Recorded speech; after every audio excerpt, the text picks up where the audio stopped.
नमस्कार आदाब। इस वीडियो में हम देखेंगे पीएम मोदी मिल रहे हैं यूनुस यानी कि मोहम्मद यूनुस जो चीफ एडवाइज़र हैं बांग्लादेश के और एक्टिंग प्राइम मिनिस्टर हैं। ये कहाँ मिल रहे हैं? बिम्स्टेक जो है एक कॉरप फ्री ये हो रहा कॉन्फ्रेंस हो रहा है बैंकॉक थाईलैंड में। पीएम मोदी जो है वहाँ पे लैंड हुए हैं, तब उनको इनवाइट किया जा रहा है। ये इमेज पीएमओ ऑफिस से जो है अप्रैल 3 2025 को पब्लिश की गई है। चलिए बिम्स्टेक ऐसा क्या ज़रूरत है, मतलब क्या है, क्यों है बिम्स्टेक?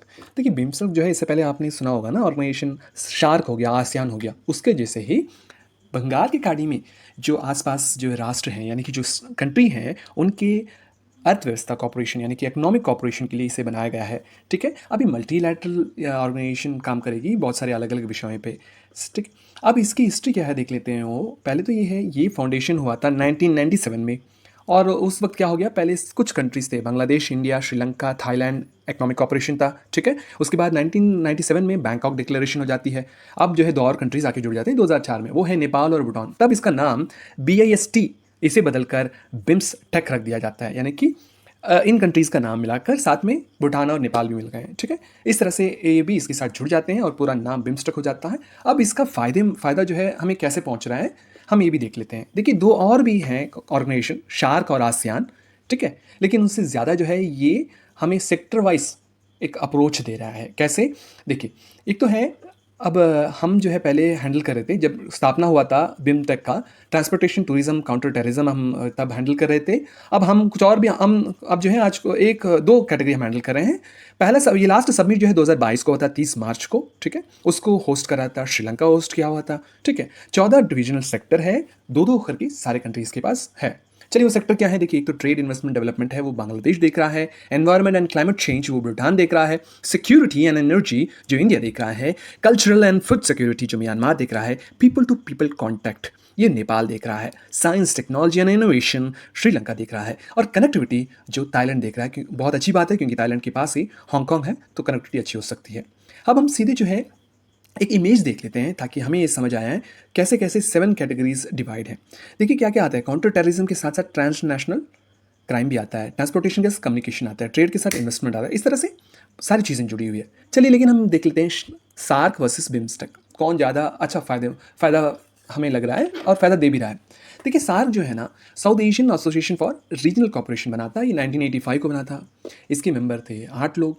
एक तो इंडिया है, पाकिस्तान है, श्रीलंका है, नेपाल है, अफगानिस्तान है, मालदीव्स है, भूटान है, बांग्लादेश है। अफगानिस्तान स्पेशली अगर कहा जाए, वो 2007 को जो है उसने ज्वाइन की थी। ठीक है, अब इस कंट्री में जो है जो भी जो रीजनल इनकी जो है बिजनेसेस हैं, उसे एक दूसरे को आदान प्रदान करने का मोटो था। अब देखिए, और साथ साथ मोटो ये भी था कि शांतिपूर्ण, ठीक है, एक बढ़ावा एक दूसरे को मिले। लेकिन चैलेंजेस ये था कि जो है इंडो पाक टेंशन जो है, ब्लॉक कॉपरेशन, वो हमेशा जो है एक मुद्दा, विवादित मुद्दा हो गया था वो। तो उसमें जो है इकोनॉमिक जो है स्लो प्रोग्रेस हो रही थी। बार बार जो है पॉलिटिकल कॉन्फ्लिक्ट हो, या वो भले ही वो दिल्ली हो, न्यू दिल्ली हो, या वो इस्लामाबाद हो, कॉन्फ्लिक्ट जो है ज़्यादा हो सकती थी। चलिए बिम्स्टेक को लेके हम इंडिया की क्या व्यू है देखिए। यहाँ पे वो कॉन्फ्रेंस में, प्रेस कॉन्फ्रेंस में वो दोनों हैं, यानी कि PM Modi and as well as PM of Thailand. ठीक है, यहाँ पे देखिए अब यूनुस साहब से मिल रहे हैं हमारे प्राइम मिनिस्टर नरेंद्र मोदी। लेकिन हमारी एक्सपीरियंस बहुत अच्छी बात जो है, पीएम नरेंद्र मोदी ने ये बात कही, कुछ पॉइंट्स को उन्होंने सामने रखा सीधा सीधा। वो ये है देखिए, अवॉइड डिवाइसिव रियोट्रिक, यानी कि उन्होंने ये कहा है विभाजन बयानबाजी जो है ना, उसको अवॉइड करें ताकि आप मतलब इन चीज़ों में आप ना पड़ जाएं। उन्होंने ये बात कही। अगला बात उन्होंने ये कहा कि प्रोटेक्शन ऑफ माइनॉरिटीज़, जो अल्पसंख्यक हिंदू हैं, उनके खिलाफ अगर हिंसा होता है उसे भी जो है जांच पड़ताल के लिए कहा। तीसरा उन्होंने कहा कि देखिए स्टेबिलिटी देंगे, उनकी जो लोकतांत्रिक जो है उसमें भी कोई मदद चाहिए, शांतिपूर्ण प्रोग्रेसिव, उसके लिए भी जो है सजेशंस, आइडियाज़, बहुत कुछ मदद करने की कह रहे हैं। चौथा यह है देखिए शेख हसीना के बारे में, एक्सट्रेडिशन के बारे में, लेकिन उस पर तो अभी कोई बातचीत तो ऐसे है नहीं, शायद हो सकता है आगे चलकर इस पर बातचीत हो। ठीक है, चलिए लेकिन हम देखेंगे इंडिया का मुँह क्या रहा इस बिम्स्टेक में, वो क्या है वो हम देख लेते हैं। एक तो हम ये यहाँ पर जो है इमेजेस देख रहे हैं, जैसे कि नेपाल के डिग्निटरी, इंडिया के डिग्निटरी, बांग्लादेश की डिग्निटरी, या एज वेल एज थाईलैंड की डिग्निटरी यहाँ पे इस मेज पे बैठे हैं।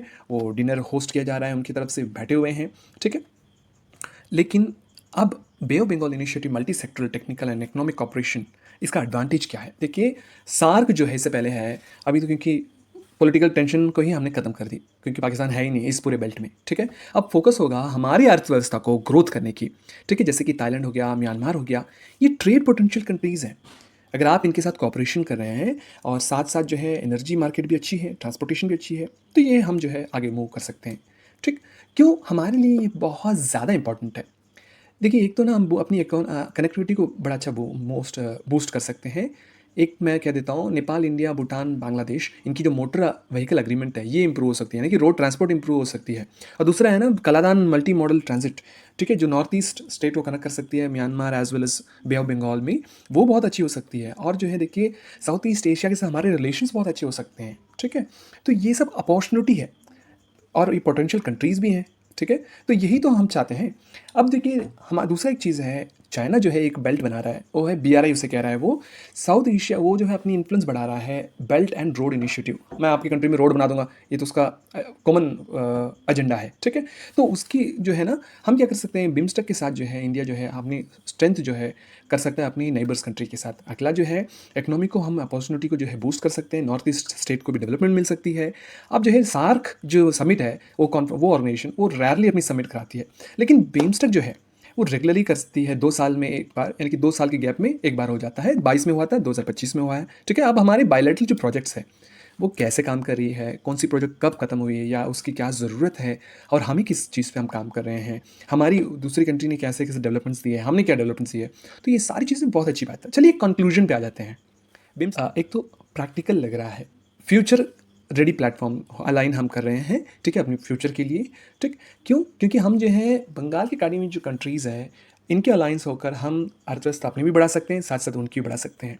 और जैसे कि अब हम जो है, पहले जैसा एक ऑब्स्टेकल था ना पाकिस्तान, वो ऑब्स्टेकल हमारे पास नहीं है, अब हमारे ट्रेड को हम बूस्ट कर सकते हैं। अब हम एमसीक्यू सवाल पे चलते हैं।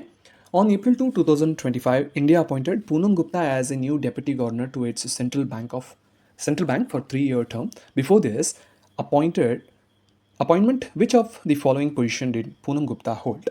Option A, Chief Economist at the Reserve Bank of India. Option B है Director General of National Council of Applied Economic Research. Option C है Chairperson of the Security and Exchange Board of India. Option D है Economic Advisor to the Ministry of Finance.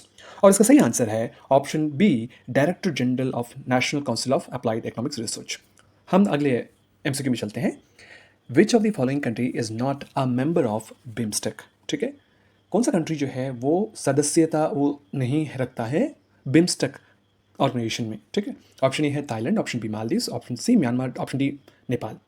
और जो है इसका सही उत्तर है option B, Maldives, क्योंकि मालदीव्स जो है सार्क ऑर्गेनाइजेशन की सदस्य है, ना कि बिम्स्टेक की, ठीक। अगला जो है हम चलते हैं एमसीक्यू में। Which country hosted the 5th BIMSTEC virtual summit दो in 2022? Option A India, option B Bangladesh, option C Thailand, option D Sri Lanka. And the answer is option D Sri Lanka.